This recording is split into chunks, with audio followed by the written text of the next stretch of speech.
We grilling the pork chop for our employer dinner. Only Madam and the uncle eating this pork chop. So we just cook it for electric grill. Ganda niya guys, yung electric grill. Hindi na kayo mahirapan yung maglagay ng charcoal pa para ng apoy. Ito, isaksak mo lang, then makaluto ka na. Hindi ang bilis niya kumpara dun sa isa na grill. Ito mas mabilis maluto.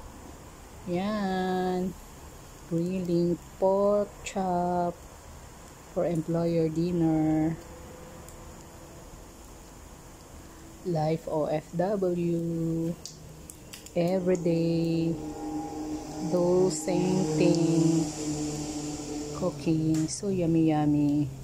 Pag mayroon tong barbecue sauce, dito bawal kasi.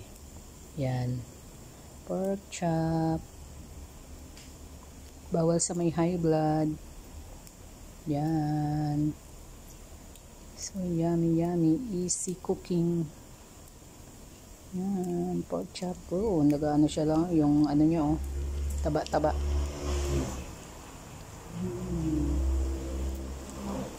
Yan.